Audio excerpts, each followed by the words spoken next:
I was in my garage working on a custom motorcycle restoration when I heard Amber's car pull into the driveway. My hands were covered in engine oil, but my heart was racing with excitement because she was returning from her business trip a day early. I had spent the weekend preparing a surprise dinner and finishing the jewelry box I had been handcrafting for her. When she walked in, something was wrong immediately. Her face was cold distant, and most shocking of all, her engagement ring was missing from her finger. "We need to talk, Stella. This is not working anymore." Before I tell you how my broken heart led to the biggest glow up of my life, drop a comment letting me know where you are watching from and hit that like button if you have ever been told you are not good enough for someone. Subscribe, because what happened when her perfect backup plan crashed and burned will restore your faith in karma. Let me take you back to the beginning so you understand exactly what we had built together. I am a skilled welder at Morrison Steelworks, earning $65,000 a year, doing work that most people could not even attempt. I inherited my grandfather's garage when I turned 25, and I had transformed it into a custom restoration shop, specializing in classic cars and motorcycles. While other people my age were drowning in student debt, I was building wealth through my hands and my passion for craftsmanship. I met Amber 2 years ago at a downtown coffee shop. She was a marketing coordinator at a pharmaceutical company, and from our first conversation, the chemistry was undeniable. What drew me to her initially was how impressed she seemed with my independence and skills. "I love how you build things with your hands," she had said on our third date. "It is so authentic. Most people I know just push papers around all day." We moved in together after 8 months, and I spent countless hours customizing my warehouse loft to make it perfect for both of us. I built a kitchen island from reclaimed steel, designed custom shelving for her book collection, and created a workspace where she could handle her marketing projects, while I worked on mechanical drawings. Our weekends were filled with motorcycle rides through the countryside, visits to farmers markets, and collaborative projects around the house. 6 months ago, I proposed to Amber with a ring I had designed myself. I created the setting by hand, incorporating elements from both our families' histories. When she said yes, I felt like we were building something that would last forever, just like the vintage machines I restored in my shop. But looking back, I can see the changes started about 3 months ago, when Amber began spending more time with her new coworkers from the corporate office. Instead of our usual weekend activities, she started going on spa trips with the girls. She would come home talking about Tessa and Caroline, two women who seemed to have very specific opinions about lifestyle and success. The red flags were subtle at first. Amber stopped posting pictures of us together on social media, claiming she wanted to keep things more private. When I invited her to my coworker's wedding, she declined, saying, "I do not really fit in with that crowd anymore." She started making comments about other couples we knew, particularly noting how successful Mark was when talking about our lawyer friend, or how ambitious Sarah's boyfriend seemed because he wore suits to work. Most concerning was how she began criticizing our simple pleasures. Instead of cooking dinner together like we had always done, she would suggest eating out more often. "Maybe we should upgrade our lifestyle a bit," she would say. "I am getting tired of always staying home." When I pointed out that we were saving money for our wedding, she would respond with, "There are more important things than saving every penny." I should have recognized these warning signs, but I was too focused on planning our future together. I had started sketching designs for the custom wedding rings I wanted to create for our ceremony. I was researching venues that would appreciate the handmade decorations I planned to build. In my mind, we were partners working toward the same goal of a beautiful, authentic life together. The night before her business trip, Amber seemed distant and preoccupied. When I asked if everything was okay, she said she was just stressed about work. I spent the 3 days she was gone planning the surprise that I thought would remind her how much we loved each other and what we were building together. The conversation that ended our relationship started in my garage, surrounded by the tools and projects that represented everything I was passionate about. Amber stood near the doorway as if she did not want to get too close to the oil stains and metal shavings that were part of my daily life. "My friends helped me realize I am settling." She began, her voice steady and rehearsed. "You are a great person, Stella, but we want different things from life." I was completely confused. What different things? We have been planning our wedding for months. We talk about our future together constantly. Tessa and Caroline made me see that I deserve someone with real ambition. She continued, avoiding eye contact. Someone who can match my level of education and professional success. Then came the words that felt like a physical blow. They think I am out of your league, and honestly, they are right. I stood there with grease under my fingernails, wearing my work clothes, trying to process what she was telling me. So, 3 years meant nothing because I work with my hands instead of sitting in an office. It is not about working with your hands, Amber said, though her tone suggested otherwise. It is about ambition, about wanting more from life than just getting by. Yeah. As the conversation continued, more painful details emerged. Tessa, who worked in pharmaceutical sales, had apparently been filling Amber's head with ideas about what she deserved in a partner. You could do so much better than a blue-collar worker, Tessa had told her. Caroline, a marketing manager, had been even more blunt. Imagine bringing her to company events. What would people think about you dating someone who gets dirty for work? But the worst revelation was yet to come. Amber had not just been listening to her friend's criticism.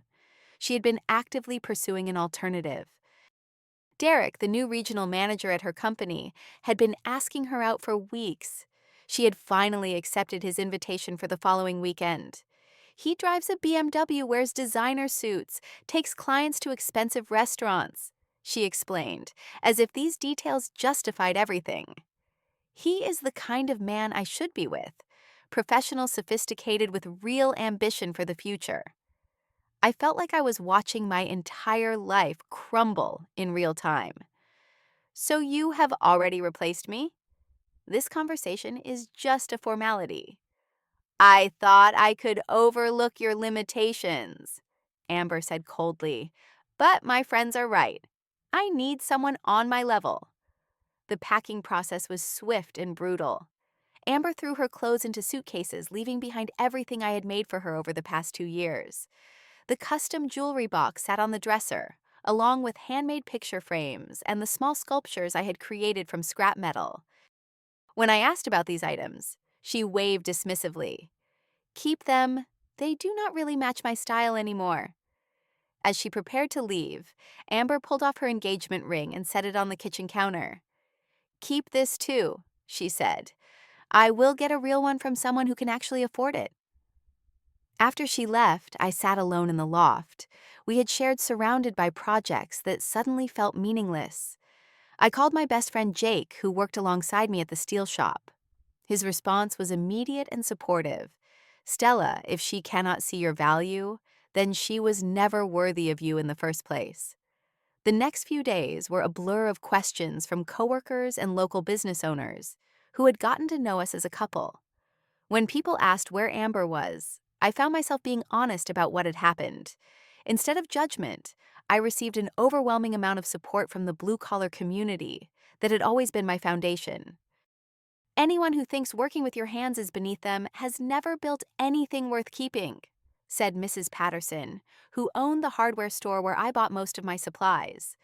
Similar sentiments came from mechanics, electricians, and other skilled workers who understood the value of what we did every day. The first month after Amber left was the most painful period of my life, but it also became the catalyst for the biggest transformation I had ever experienced. Instead of wallowing in self-pity, I decided to channel my hurt and anger into my work with an intensity I had never shown before. I took on a project that had been sitting in my shop for months, a complete restoration of a 1969 Harley-Davidson for a wealthy collector who lived across town. This was not just any motorcycle. It was a rare model that required expertise most mechanics could not provide. I threw myself into the work, putting in 16-hour days and perfecting every detail from the engine rebuild to the custom paint job. The physical demands of the intense work schedule transformed my body. I developed lean muscle definition that I had never had before, and the confidence that came from mastering such a complex project changed how I carried myself. When I looked in the mirror, I saw someone strong, capable, and completely self sufficient. 3 weeks into the project, something unexpected happened. The motorcycle's owner, Robert Chen, was so impressed with my work that he began referring me to his wealthy friends who collected vintage vehicles. Suddenly, I was getting calls from celebrities and athletes who were visiting town and needed custom work done on their prized possessions. My second major breakthrough came when Classic Motorcycle magazine contacted me about featuring my Harley restoration in their next issue. The photographer spent an entire day in my shop, documenting not just the finished motorcycle, but also my process and workspace. When the article was published 2 months later, it brought national attention to my skills and craftsmanship. The financial impact was immediate and dramatic. My income doubled from $65,000 to a projected $130,000 annually, with potential for even more growth as word spread about my reputation. But more important than the money was the validation that my work had value far beyond what Amber and her friends had recognized. Meanwhile, through mutual acquaintances, I began hearing updates about Amber's new relationship with Derek. The first few weeks seemed to go exactly as she had planned. Social media showed expensive dinners, weekend trips to upscale resorts, and photos of Derek's BMW and designer wardrobe. Amber appeared to be living the sophisticated lifestyle she had always wanted. But by the second month, cracks began to appear in her perfect plan. Derek introduced Amber to his social circle, but instead of treating her as an equal partner, he presented her as arm candy for business events. His friends made condescending comments about her job at the pharmaceutical company, referring to her as the one Derek is slumming it with this quarter. The reality of Derek's character became clear when Amber discovered his reputation among his colleagues. He was known for dating women he considered beneath him, professionally enjoying the power dynamic for a few months, then discarding them when he became bored. Several women in the office warned Amber about this pattern, but she dismissed their concerns as jealousy. By the third month, Derek's controlling behavior escalated dramatically. He criticized Amber's job, her friends, and even her appearance when they attended company functions. He expected her to contribute financially to their expensive lifestyle, while simultaneously belittling her income as insufficient for serious investments. The beginning of the end came when Derek's colleagues made it clear that Amber would never be accepted in their circle. At a company party, she overheard them joking about Derek's charity case girlfriend and placing bets on when he would upgrade to someone more appropriate. While Amber's relationship was crumbling, my business continued to thrive. Jake introduced me to a vintage motorcycle club that included successful business owners, doctors, and lawyers who rode on weekends. These accomplished professionals appreciated authentic craftsmanship and were willing to pay premium prices for quality work. This experience completely shifted my perspective on class and success. I realized that truly wealthy, confident people valued skill and authenticity over appearances. They understood that creating something beautiful with your hands required intelligence, creativity, and years of dedicated practice. The local newspaper's business section featured my shop in their monthly spotlight on emerging entrepreneurs. The article highlighted not just my technical skills, but also my business acumen and growth potential. Local investors began approaching me about expansion opportunities and partnership deals. 4 months after our breakup, I was in my shop putting finishing touches on a custom chopper when I heard familiar footsteps on the concrete floor. I looked up to see Amber standing in the doorway, but she looked completely different from the confident woman who had left me for a better life. Her appearance showed the toll of her failed relationship with Derek. She looked tired, stressed, and humbled in a way I had never seen before. More telling was her body language. She seemed smaller, less sure of herself, almost fragile. "I made a mistake," she began, her voice barely above a whisper. "The biggest mistake of my life." I continued working on the motorcycle, not stopping to give her my full attention. "What mistake was that, Amber? Leaving you, listening to those terrible friends, thinking that Derek could give me something better than what we had." She stepped closer, but I noticed she was careful not to get too close to my workspace. You did not make a mistake, I replied calmly, wiping grease from my hands with a shop rag. You made a choice based on your values. You showed me exactly who you are and what matters to you. Amber tried multiple approaches to win me back, each one revealing more about her desperation. She claimed that Derek had meant nothing to her, and that she had never stopped loving me. She tried to minimize the pain she had caused by calling her decision confusion and blaming her friends for giving bad advice. I see how successful you have become, she said, gesturing around the shop that now displayed framed magazine articles and photos of completed projects. I always believed in you. I knew you would make it. This attempt at rewriting history made me angry in a way that her original betrayal had not. Amber, you specifically told me I lacked ambition. You said I would never be able to give you the lifestyle you deserved. Do not stand in my shop and pretend you believed in me. As our conversation continued, more details about her relationship with Derek emerged. He had used her exactly as his reputation suggested he would, treating her like an accessory rather than a partner. When she tried to discuss their future together, he had laughed and told her that he was not the marrying type, especially not to someone without executive potential. The friends who had encouraged her to leave me had quickly distanced themselves when her plan backfired.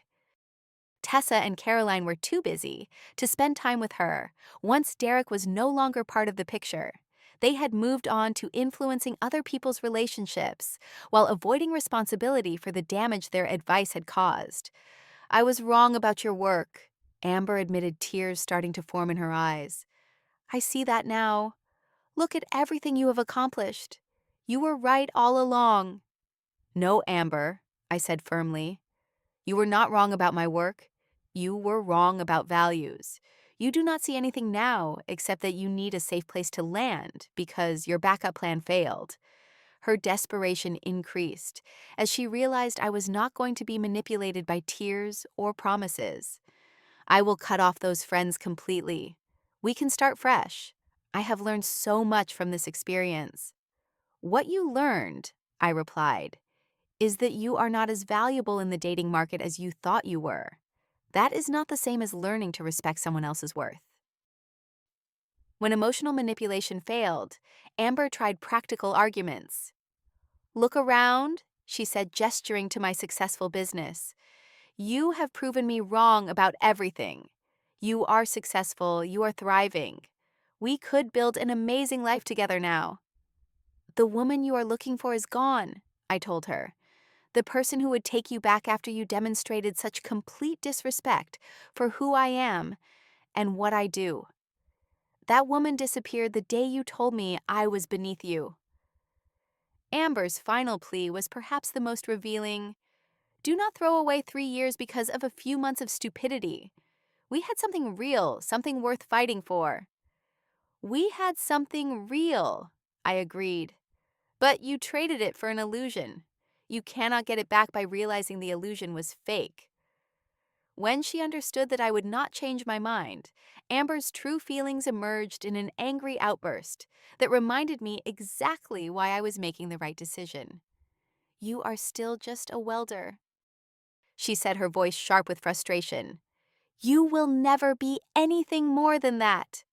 And you are still impressed by the wrong things, I replied calmly. 6 months after Amber's failed attempt at reconciliation, my life had transformed in ways I could never have imagined when we were together. I officially registered my business as Stella's Custom Restorations LLC and hired my first employee, a young apprentice, who reminded me of myself at 22. I signed a lucrative contract with a high-end custom shop in the neighboring city, guaranteeing steady work for the next 2 years. More importantly, I started dating Dr. Patricia Martinez, an emergency room physician who rode a vintage Triumph and appreciated both my technical skills and my no-nonsense approach to life. Patricia and I met at a motorcycle rally where she was impressed not by my income or social status, but by my knowledge and passion for vintage machines. Our relationship was built on mutual respect and shared interests, rather than trying to change each other to fit some external standard of success. The most important lesson I learned through this entire experience was the difference between settling and being valued. Amber had convinced herself that she was settling for me, when in reality, I had been settling for someone who could not see my worth. The right person would never make me feel like I needed to change careers to be worthy of love. Through mutual friends, I occasionally heard updates about Amber's life. She remained single, struggling to find someone who met her revised, but still unrealistic standards. The friends who had encouraged her to leave me continued to avoid her after their advice had backfired so spectacularly. Her professional life had stagnated after the office drama surrounding her relationship with Derek. I learned that she had made several attempts to contact me through social media, all of which I blocked without reading. There was nothing she could say that would change my mind, and I had no interest in providing her with closure that she had never offered me. Sometimes the best revenge is not taking someone back when they realize what they lost. When someone shows you their values, believe them the first time. And remember, the right person will never make you feel like you need to change careers to be worthy of love. Have you ever been told you were not good enough for someone only to prove them completely wrong? What would you do if an ex came crawling back after their perfect plan fell apart? Share your thoughts in the comments below. And do not forget to hit that like button if this story reminded you that your worth is not determined by other people's opinions. Subscribe for more stories about turning heartbreak into success and learning to value yourself even when others do not. Please share this video with anyone who needs to hear that the right person will appreciate who you are, not demand that you become someone else. Remember, when someone shows you who they really are through their actions, believe them, and do not give them a second chance to hurt you the same way. Thank you for listening to my story, and I hope it inspires you to never settle for anyone who makes you feel like you are not enough exactly as you are.